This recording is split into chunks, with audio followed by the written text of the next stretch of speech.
Queridos, pense aí em uma pessoa que te surpreenda, ou que já te surpreendeu. Que pessoa na sua vida já surpreendeu você? Uma pessoa que fez algo, né, assim, que te surpreendeu.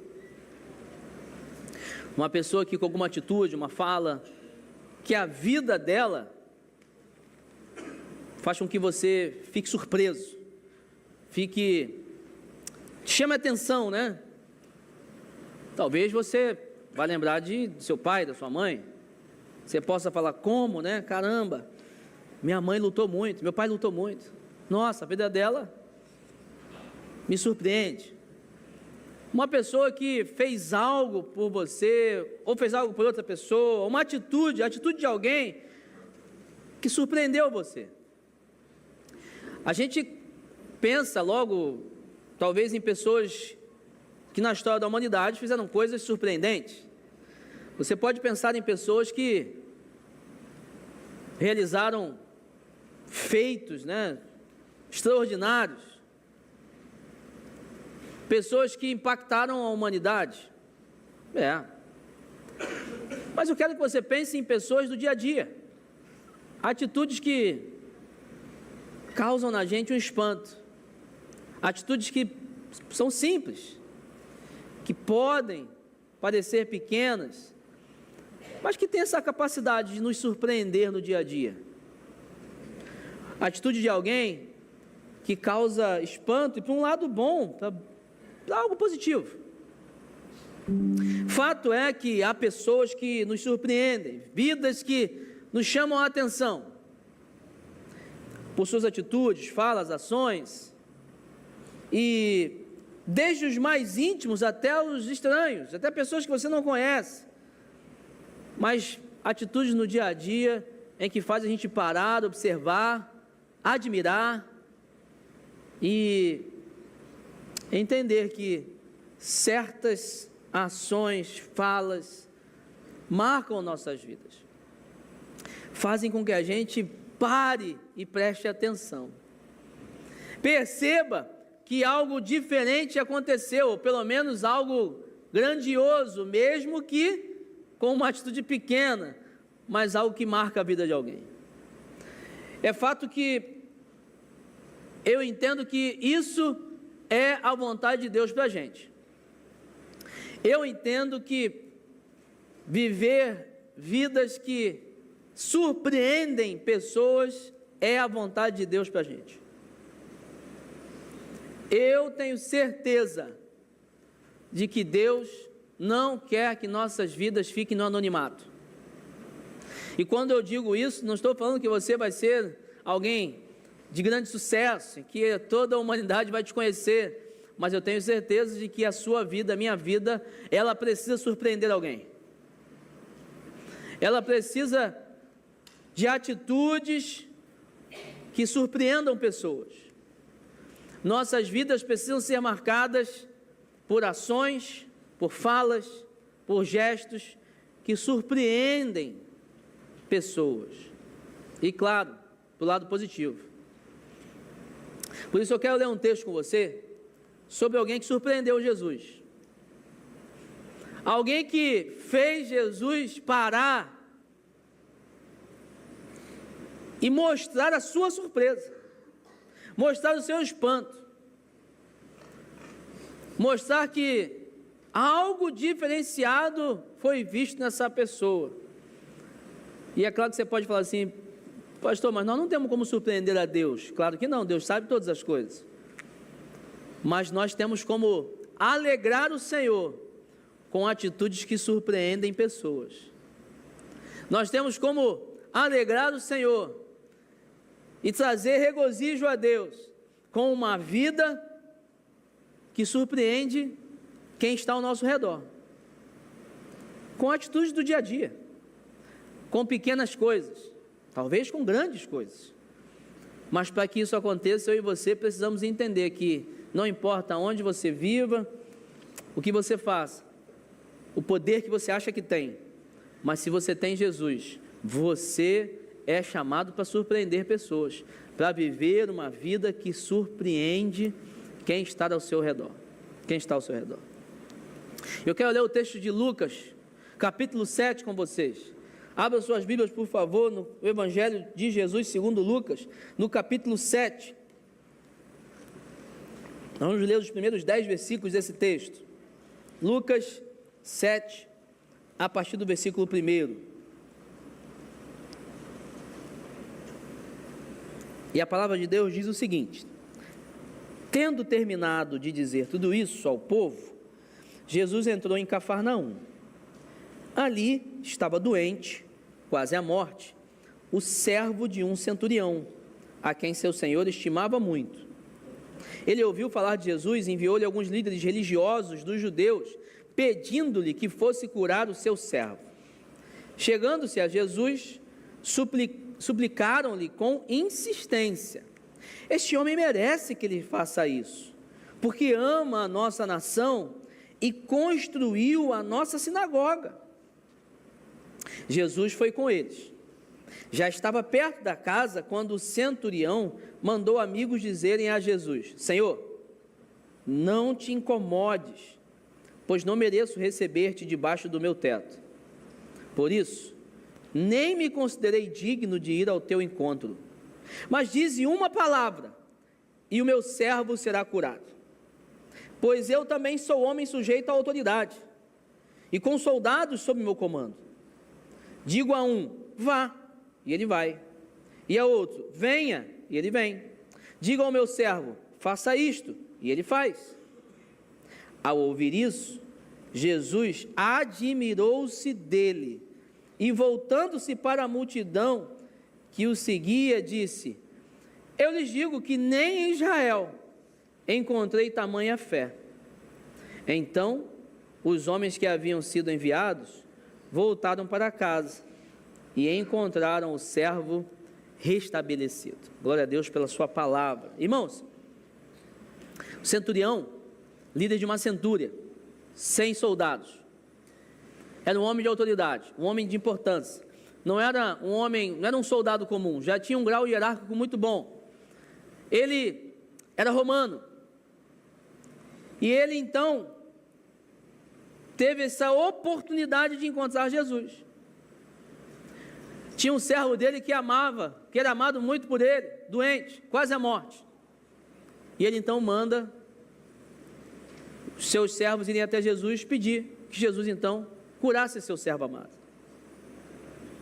E o interessante daqui é que há toda uma conversa, um processo, o servo é curado. E a gente vê aqui um milagre, uma cura. Ele estava quase à morte, Jesus reverteu, o servo foi curado.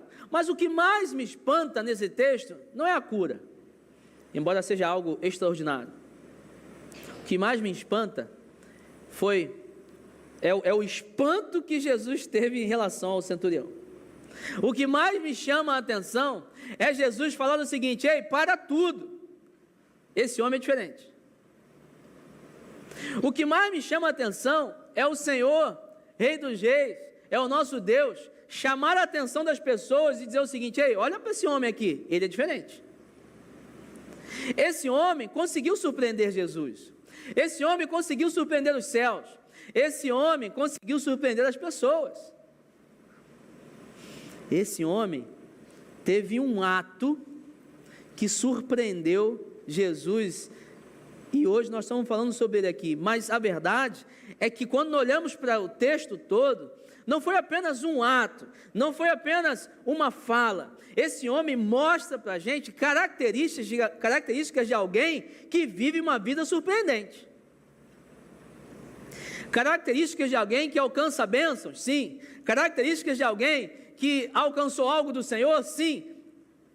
Mas porque ele viveu uma vida surpreendente. Alguém que chamou a atenção de Jesus de forma diferenciada. Alguém que fez com que Jesus parasse e falasse: esse homem tem uma fé diferenciada. E por que ele falou que em Israel não encontrou fé como a desse homem? Porque não era esperado que esse homem tivesse nem fé, porque ele não era judeu. ele não era do povo de Deus. E Jesus falou o seguinte: olha, eu conheci uma pessoa ali fora, aqui no mercado Zona Sul, e a fé dela me impressionou. Só que deixa eu te falar um negócio, ela nem é crente, ela nem vem na igreja, ela nunca foi na célula, ela nunca abriu a Bíblia, ela não tem relacionamento com a igreja, mas a fé dela me impressionou, mais do que todos aqueles que estão dentro da igreja. Foi isso que Jesus falou. Jesus quis dizer o seguinte: esse homem que não vai à sinagoga, esse homem que não é cristão, esse homem que não tem uma devoção declarada pelo Senhor, ele teve mais fé do que eu já vi em todo Israel. Que surpresa é essa que Jesus teve? Que espanto é esse? Que atitude foi essa? Que vida esse homem teve? Alguém que viveu uma vida surpreendente. Eu creio que isso é para nós. Eu creio que eu e você precisamos ter isso como objetivo, ter uma vida que surpreenda as pessoas ao nosso redor. E é claro, você não pode comparar ações de grandes homens ou de grandes mulheres com as suas, porque cada um tem o seu chamado, cada um tem um propósito, cada um carregue a sua cruz e siga Jesus. Cada um é colocado em uma situação, a cada um é dado um dom, a cada um é dado uma família, a cada um é dado um problema, a cada um é dado uma situação, realidade de vida. Não queira comparar o sucesso de um com o seu sucesso. Queira fazer o que Deus pediu para você fazer. Surpreenda as pessoas, surpreenda os céus, viva uma vida surpreendente com aquilo que Deus colocou nas suas mãos. E a primeira coisa que eu vejo aqui para a gente ter uma vida surpreendente é que nós precisamos aproveitar bem as oportunidades.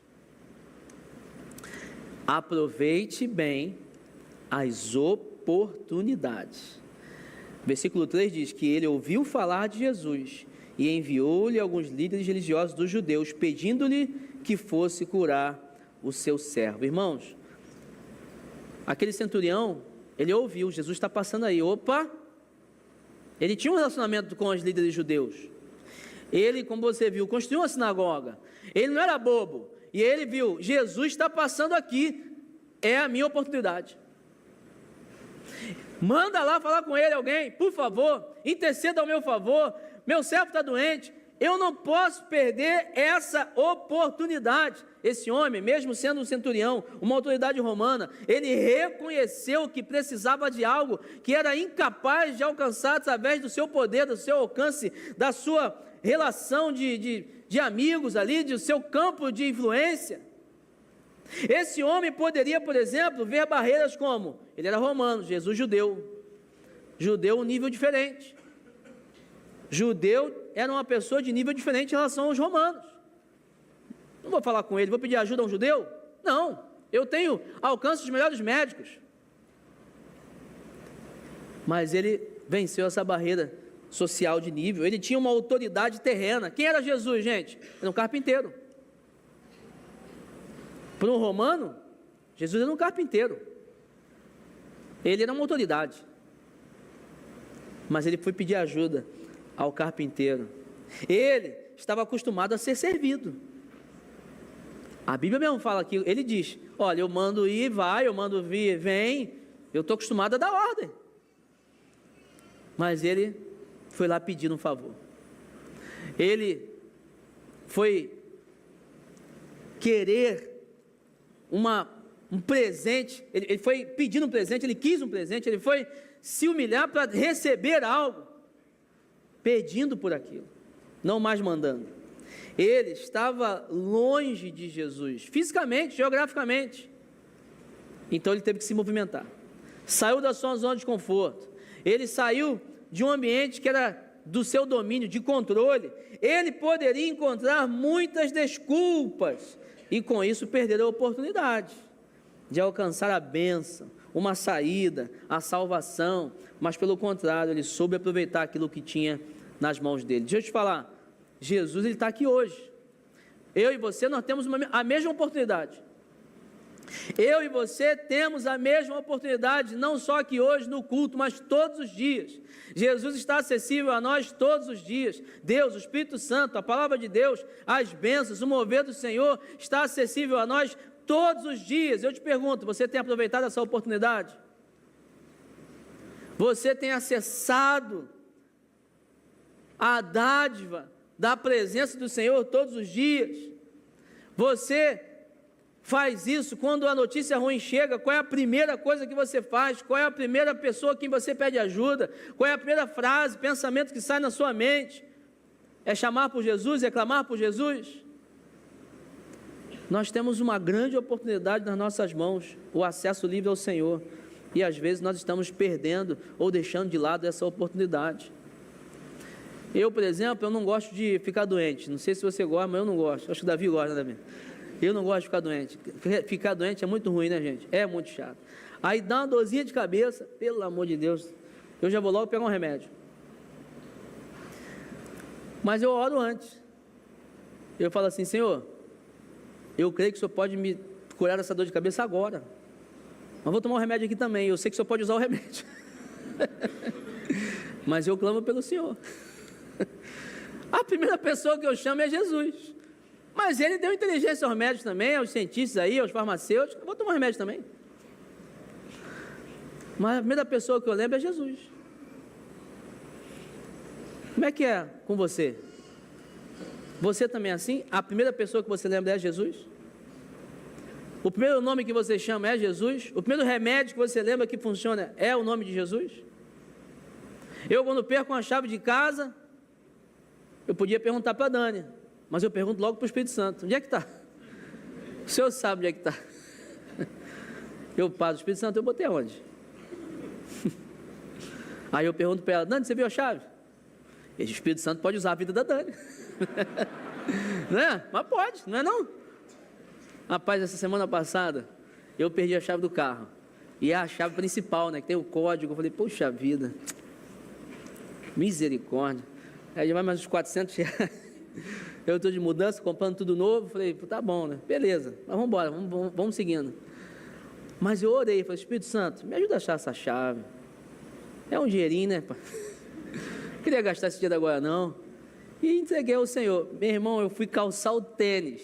Fui tirar, a chave estava dentro do tênis. Ô, glória. Graças ao Senhor. Quem me prova que a chave não foi colocada lá pelo Espírito Santo? De repente eu vivi um milagre, né? Mas crédito ao Senhor. Como é que tem sido na tua vida? Você tem aproveitado essa oportunidade? Você quer ver o negócio? Não é só o acesso ao Senhor, não. Deus te deu talentos. Deus te deu dons. Deus te deu ferramentas. Você tem aproveitado bem essas oportunidades? O que Deus te deu? O que Deus concedeu a você? Qual é o ambiente em que você está inserido? Gente, eu conversei com uma pessoa que ela falou assim: eu quero ser juiz. Eu falei: nós precisamos de juízes cristãos mesmo, pô. Porque eu não consigo pregar para o juiz. Você vai conseguir. Você vai ser amigo dele. Olha que mega oportunidade que você tem. Aí eu pergunto: você que é juiz, desembargador, você que é policial, você que é político, você que está em um ambiente de gente poderosa, você está aproveitando essa oportunidade? Você quer ver um negócio? Você que é empresário, você pede pela tua empresa, e tem que pedir mesmo.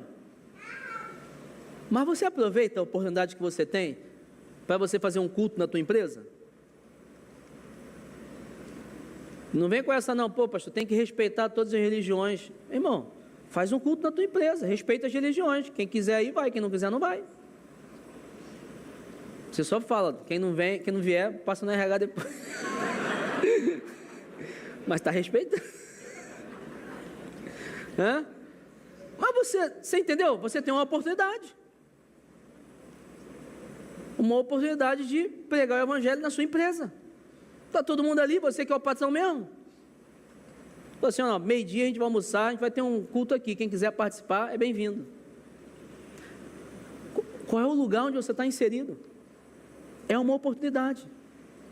Você lembra da parábola dos talentos? Jesus chega, ó, contar uma parábola aqui, o Senhor deu uns talentos, tal, beleza, voltou, cadê, multiplicou? Ih, Senhor, não, guardei aqui, está aqui o teu talento. Servo infiel, te dei uma ferramenta, te dei um conhecimento, te dei um poder, te dei inteligência, botei você no ambiente, você hoje tem acesso a coisas, você não está fazendo nada com isso, você está sendo infiel. Nós temos muitas oportunidades dadas pelo Senhor. Eu não falei isso no culto de 8h30, mas amanhã eu vou ter uma oportunidade muito grande, vou conversar com uma pessoa que pode abençoar muito a nossa igreja, e eu queria que você orasse por isso. Às 15 horas eu vou ter uma reunião, eu, pastor Josué, com uma pessoa que pode abençoar muito a nossa igreja. Ore por isso, é uma grande oportunidade.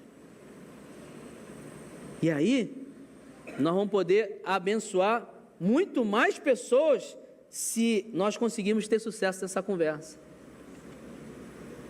É uma grande oportunidade. Você precisa pensar nisso. Que oportunidades Deus tem te dado? Quantas vezes você, na verdade, tem deixado Jesus como o último recurso, quando Ele deveria ser o primeiro? Quantas vezes desperdiçamos a oportunidade de caminhar com o Senhor, servir o Senhor? Você vem na igreja todo domingo, você poderia estar aproveitando melhor isso, poderia estar se colocando à disposição, poderia estar tocando em pessoas. Olha o que nós vivemos ontem no batismo, quantas pessoas entraram com a gente nas águas lá, sendo batizadas, mas outras batizando com a gente. Por quê? Porque falaram de Jesus, porque abraçaram, se disponibilizaram a servir, abriram suas casas, são líderes de célula. Quantas pessoas estão vivendo essa oportunidade, estão abraçando essa oportunidade? Você tem uma casa, você abriu para fazer uma casa de fé? Você quer abrir sua casa para uma célula? É uma oportunidade, e você pode usar isso para a bênção do Senhor, para a bênção do reino do Senhor, para a bênção de pessoas. O que você vive hoje e que você pode ver como uma oportunidade dada pelo Senhor? Não deixe de lado, aproveite as portas abertas, as pessoas próximas, os lugares. Viva a vida que Deus quer que você viva, realizando o que Deus quer que você realize. Segundo lugar, como viver uma vida surpreendente? Construa uma reputação que fale por você. Construa uma reputação que fale por você. Os versículos 4 e 5 dizem o seguinte: chegando-se a Jesus, suplicaram-lhe com insistência. Irmãos, olha isso aqui, a palavra de Deus, a Bíblia, ela não tem ali palavras, uma vírgula, um artigo à toa. Tudo que está ali, Deus quis que estivesse, é para nos abençoar, para falar com a gente. Olha a palavra que está ali, eles suplicaram-lhe com insistência. Vamos meditar nessa palavra? Insistência. Sabe o que aconteceu? Você tem um pedido, não tem? Todo mundo tem pedido ao Senhor. Agora imagina um montão de gente aqui chegando diante do Senhor e com insistência pedindo em seu favor. É chegar assim e falar assim, é eu chegar diante de Deus e falar: Deus, o Sandro tem um pedido, e eu ficar hoje, Senhor, atende o Sandro, Senhor. Senhor, esquece o Sandro não, Senhor, por favor, Senhor, o Sandro tem um pedido. O Sandro, Senhor, esquece ele não. Amanhã, Senhor, atende o pedido do Sandro, e eu vou insistir com o Senhor até o Senhor atender o pedido do Sandro. É isso. Imagina, olha que bênção foi isso. Pessoas chegaram diante do Senhor Jesus e falaram assim: Senhor, o Senhor tem que atender o pedido desse homem. Mas não foi só um pedido, foi uma insistência deles. Eles insistiram em favor daquela pessoa. Mas por quê? Olha o que a Bíblia diz: este homem merece que lhe faça isso. Meu Pai, olha isso, gente. Nós sabemos que nós não somos merecedores de nada. Tudo que Deus nos dá é graça, favor e merecido. E sabemos que a misericórdia do Senhor atua também sobre nós, que é o quê? Aquilo que nós deveríamos receber, Deus não nos dá. Nós deveríamos receber a punição, Deus não nos dá, misericórdia. Mas Deus nos dá também a graça, coisas que não deveríamos ganhar, e nós ganhamos. Mas para as pessoas, esse homem merecia. Para as pessoas que viviam ao redor dele, esse homem merecia a bênção. Que coisa impressionante. Mas por quê? Porque ama a nossa nação e construiu a nossa sinagoga.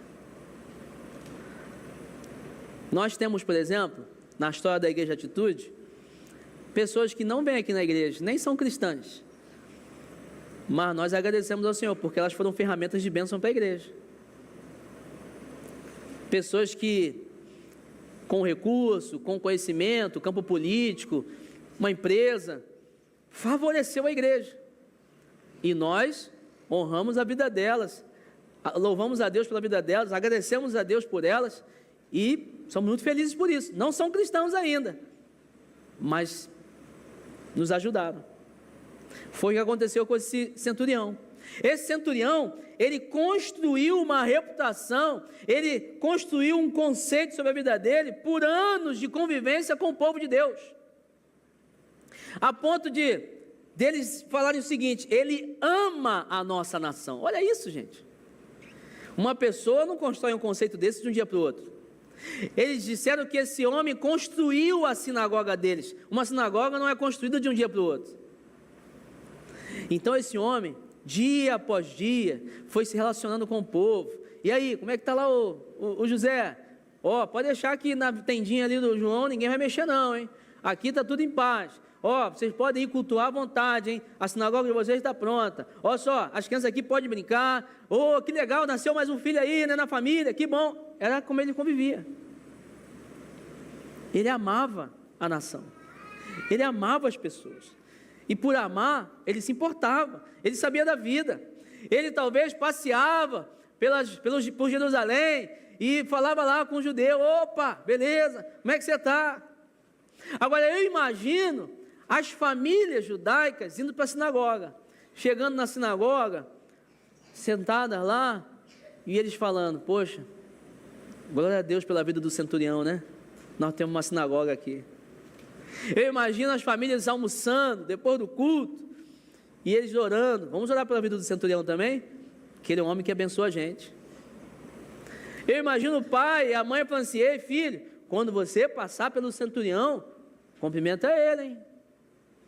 Dá um bom dia para ele, porque ele é um homem que luta por nós. Ele construiu uma reputação com aquele povo. E claro, você sabe que toda a construção, ela é feita de tijolo por tijolo, parte por parte, né? Hoje tem muitas tecnologias aí para construir casas muito rapidamente, né? Mas você lembra da época lá? Um tijolo, bota outro tijolo, bota outro, e daqui a pouco aquela casa linda está construída. É isso que Deus quer para a gente. Para a gente viver uma vida surpreendente, nós temos que nos preocupar. Qual é o tijolo que você está construindo hoje? Está colocando hoje? Como é que você está convivendo hoje com as pessoas ao seu redor, se preocupando em construir alguma coisa que vai trabalhar a sua reputação diante do povo? Eu aprendi uma frase com o pastor Josué, que ele fala: cuide do seu caráter, Deus cuida da sua reputação. As pessoas podem até te julgar, mas cedo ou mais tarde a verdade vem à tona. As pessoas podem até, por um fato na sua vida, ter um julgamento sobre você, que vai te condenar na sua vida como um todo. Mas entrega diante de Deus. Se é uma pessoa de caráter, a verdade vem à tona. As pessoas podem até, por uma circunstância que você vive hoje, talvez condenar em você. Mas o modo do Espírito Santo vai lembrar todos os depósitos que essa pessoa fez na sua vida. Esse homem construiu devagarzinho. Quando ele precisou, o que foi lembrado diante do Senhor foi o quê? Foi quem ele era, tudo o que ele fez. e tudo aquilo que ele representava para aquela nação. Assim como uma linda casa é construída através de tijolos, uma linda vida é construída através de pequenas ações do dia a dia. Nossa reputação pode ser uma ferramenta que Deus vai usar. Pode ser uma porta que Deus vai abrir através de quem você é. No meio em que você vive, porque você é uma pessoa que constrói uma boa reputação, Deus vai conseguir alcançar outras pessoas lá. Como é que você tem tratado as pessoas? Você tem se preocupado com isso?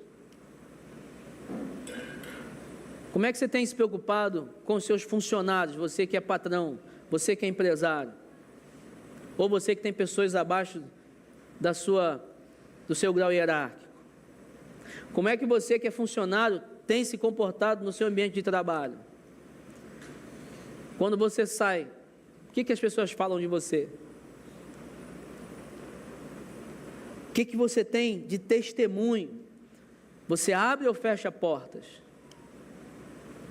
Para viver uma vida surpreendente, nós precisamos ser marcados, ou marcar a vida das pessoas, com um testemunho que fala além das nossas palavras. Com atitudes que são realizadas diariamente, pequenos abraços, sorrisos, chorar junto, rir junto, como Paulo diz em Romanos 12:15, uma atitude de alguém que semeia, se doa, constrói, e que no tempo certo vai colher os frutos daquilo que tem realizado. Em terceiro lugar, como viver uma vida surpreendente? Construa um caráter que mostra humildade e honra. Uma coisa é você estar preocupado com a sua reputação. A outra é você estar preocupado com um caráter que mostra humildade e honra a quem tem honra. Versículo 6 diz: Jesus foi com eles. Já estava perto da casa quando o centurião mandou amigos dizerem a Jesus: Senhor, não te incomodes, pois não mereço receber-te debaixo do meu teto. Irmãos, mesmo esse homem sendo um homem de posição, ele disse: eu não sou digno do Senhor entrar na minha casa, não. Eu não sou digno da tua atenção assim tão exclusiva, não. Quem sou eu para receber o Senhor na minha casa? Não, Senhor, o Senhor não pode vir aqui, não. O Senhor é muito superior a mim. Essa atitude aqui desse homem revela que ele tinha uma humildade diante da grandeza do Senhor. O Senhor é muito grande, o Senhor é muito tremendo, o Senhor é Deus Todo-Poderoso, é Jesus Cristo, não precisa vir na minha casa não, né? Como dizem outros aí, eu não tenho nem roupa para esse evento, é muito chique para mim, não sou digno. E essa atitude revela a honra diante do conhecimento de quem Jesus era. Honrar é distinguir, é saber distinguir pessoas.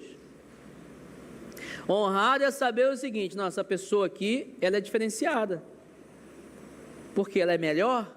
Vale mais? Não, porque ela ocupa tal cargo, porque ela tem tal posição, porque ela tem tal autoridade. Se o presidente da república entra aqui hoje por essas portas, ele entrar aqui e sentar como qualquer outra pessoa? Não, não pode. Ah, mas porque ele é melhor que a gente? Também não, ele é igual a gente.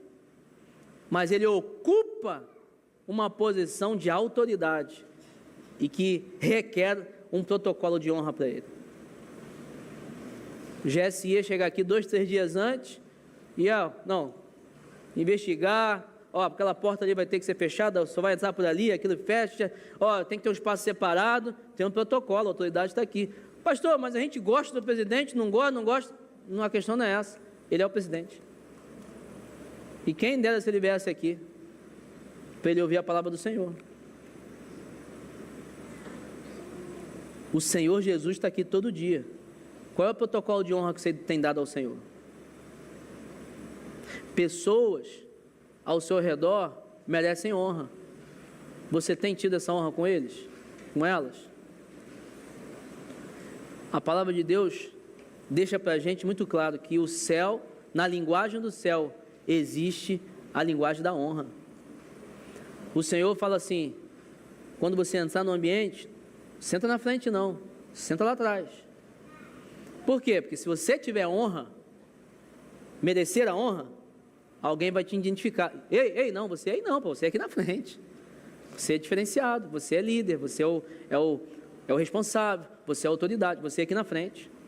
Você é quem dá a palavra final, você é quem abre o evento, é você que tem a honra.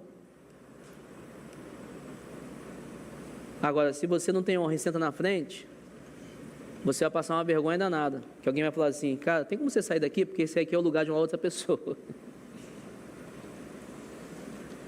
João Batista foi um homem em que foi honrado por Jesus. Jesus chega e fala assim: ó, nascido de mulher, não tem igual, ele é o cara. Pensa num cara bom, João Batista. Honra, reconhecimento, distinção. Jesus distinguiu um do outro. Gente, nós estamos falando aqui de João Batista. Esse cara é bom. Mas como é que é no reino, né? Aí Jesus fala assim no reino: só que no reino dos céus, o menor é maior que João Batista. Você está entendendo a diferença? Uma coisa é o protocolo de honra. Ele tem honra, autoridade, profeta, mulher de Deus, é líder da célula, é o líder do ministério. E honra tem a ver com questões circunstanciais também. Não é assim, igual o time de futebol, tem o capitão, aí ele se machuca, tem que sair do time, pega a abraçadeira, dá para outro. Opa, agora é outro capitão. Circunstância mudou, agora a honra é dele. Ele que é a autoridade aqui. Mas não quer dizer que alguém é melhor que a outra pessoa. Tem honra. E esse homem soube distinguir isso. Jesus, o Senhor é diferente. O Senhor é Deus. E eu não sou digno que o Senhor entre na minha casa. Nós precisamos dessa linguagem. E essa linguagem de humildade, de reconhecimento, que nós precisamos de pessoas, precisa ser algo nosso. Quantas pessoas estão vivendo situações nas suas vidas aí? Você está com um perrengue dentro de casa, você está com um problema, está com uma dor, mas você, por algum orgulho, por alguma falta de humildade, você não chega na gente e pede ajuda. Você não quer abrir sua vida. Seu orgulho. Porque Deus nos fez para sermos interdependentes.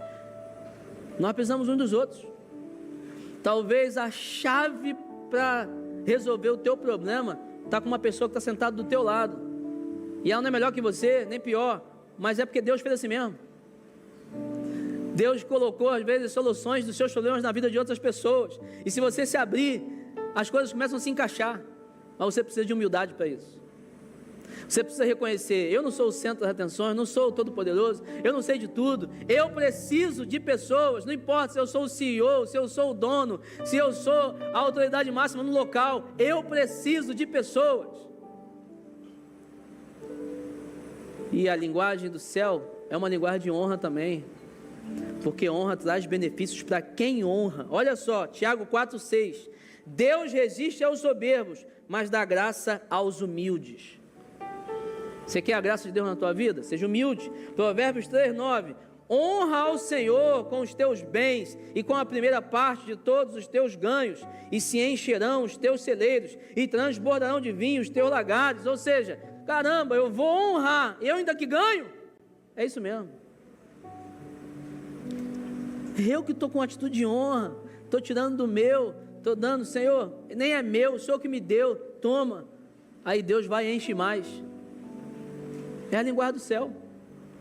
Êxodo 20:12: honra teu pai e tua mãe, a fim de que tenhas vida longa na terra que o Senhor te deu, e que você prosperar.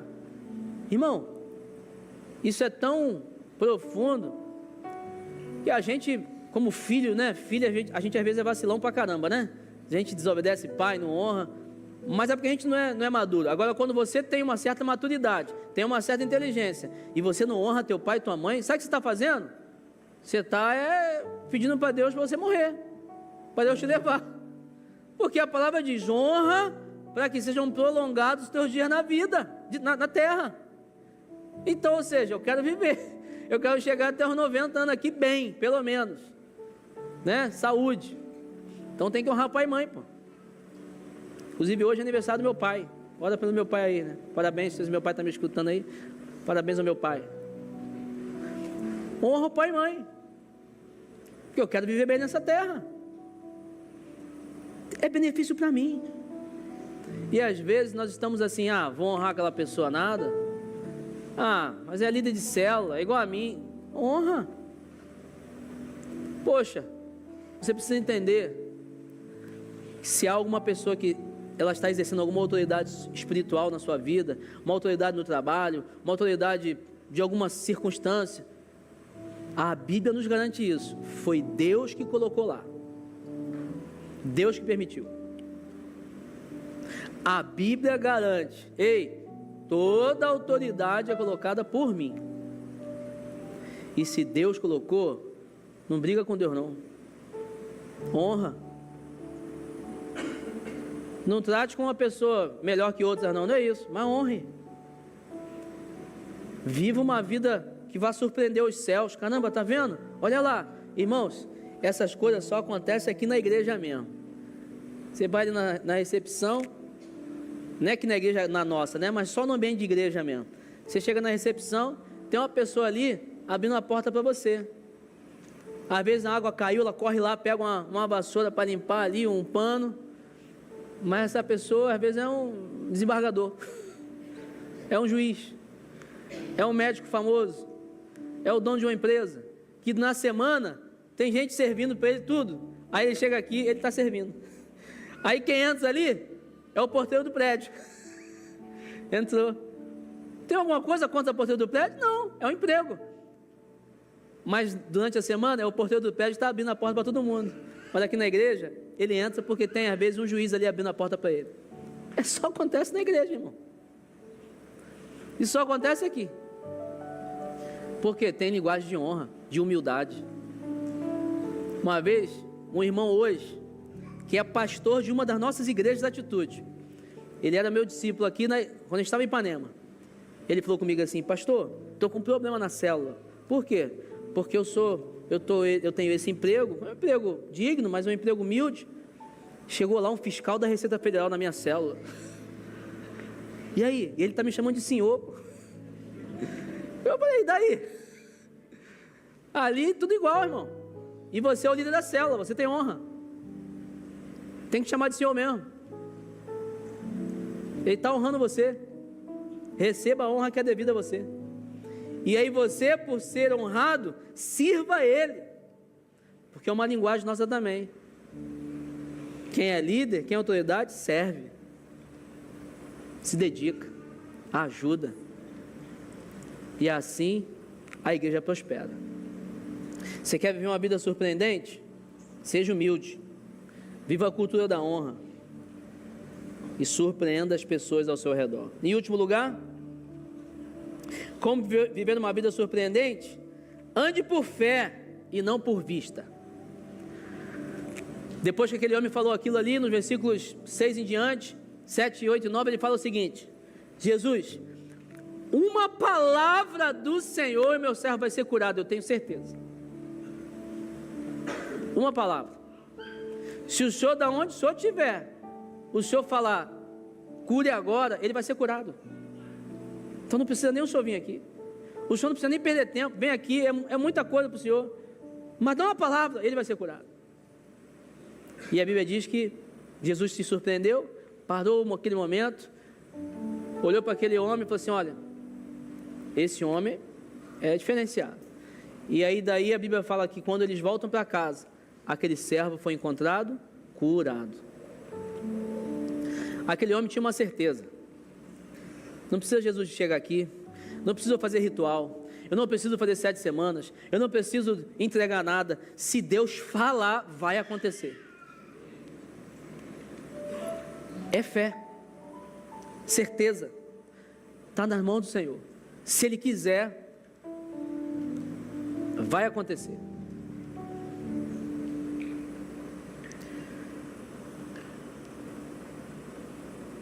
ele entendeu que a autoridade de Jesus é maior do que qualquer outra coisa. E eu te pergunto, o que na tua vida hoje está precisando de uma palavra do Senhor? Que área da sua vida hoje está precisando de uma palavra do Senhor? Age aí com fé, irmão. Fala para Deus, Deus, Espírito Santo, se o Senhor der uma palavra nessa situação, eu tenho certeza que as coisas vão mudar. Se o Senhor apenas der uma ordem, eu tenho certeza que isso aqui vai mudar. Vai sair, vai chegar, vai transformar. Começa a exercer essa fé aí. Às vezes você pode pensar assim, pastor, mas tem tanta gente que vive tanta coisa que é tão extraordinária e surpreende a vida das pessoas. Talvez o que Deus quer é que você continue vivendo esse problema aí mesmo. E através da sua perseverança e fé que Jesus está no controle, você vai surpreender a vida das pessoas. Não é que Deus não pode realizar, é que Deus quer usar isso. E a sua fé no controle dele vai surpreender. Mas Deus também pode realizar um milagre hoje.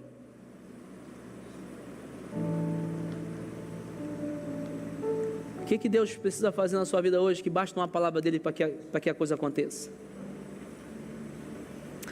Ele baseou a sua certeza, no poder de Jesus Cristo. Fé é crer antes de ver, é obedecer antes de entender. Aquele centurião surpreendeu Jesus porque ele aproveitou uma oportunidade. Ele construiu uma boa reputação. Ele teve um caráter humilde e que mostrava honra. Ele andava por fé. Ele tinha uma fé que movia montanhas. De que maneira a sua vida hoje surpreende os céus?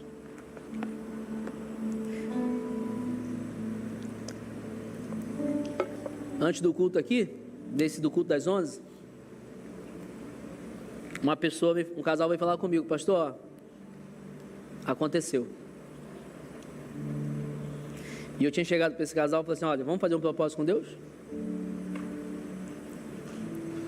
Vamos orar com fé?